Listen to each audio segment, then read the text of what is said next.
நெஞ்சில் குடியிருக்கும் தளபதி ரசிகர்களுக்காக இந்த வீடியோ. 1972 எஸ்.ஏ. சந்திரசேகர் அப்புறம் ஷோபா சந்திரசேகருக்கு மகனாக பிறந்தவர் தான் ஜோசப் விஜய் சந்திரசேகர். எல்லோரும் நினைக்கலாம் இவர் ஒரு டைரக்டரோட பையன், அதனால் ஈஸியாக வந்துட்டாருன்னு. அவர் எப்போவுமே அவர் பேரில் ஜோசப்பையும் சந்திரசேகரையும் சேர்த்துக்கவே மாட்டார்.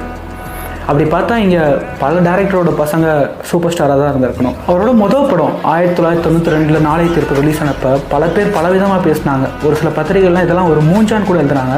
ஆனால் அப்போ யாருக்கும் அவங்களுக்கு தெரிஞ்சிருக்காது இவர் தளபதியாக இந்த தமிழ் சினிமாவே ஆள போகிறாருன்னு.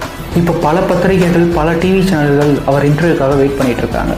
கோடான கோடி ரசிகர்கள் அவர் படம் எப்போ ரிலீஸ் ஆகும், ஆடியோ லான்ச் எப்போ வைப்பாங்க, அவர் குட்டி ஸ்டோரியை கேட்குறதுக்காக பல பேர் வெயிட் பண்ணுறாங்க. அவரோட ஃபஸ்ட் டேக்கு டிக்கெட் கிடைக்கிறது ரொம்ப கஷ்டமாக இருக்குது. இப்படி இருக்கிற ஒரு நடிகர் இனிமேல் படமே நடிக்க மாட்டேன்னு ஒரு முடிவு எடுக்கிறாரு. அரசியலில் இறங்க போகிறேன்னு சொல்கிறாரு. 2026 100 கோடிக்கு மேலே சம்பளம் வாங்குறவர் இப்படி ஒரு முடிவு எடுக்கிறார்.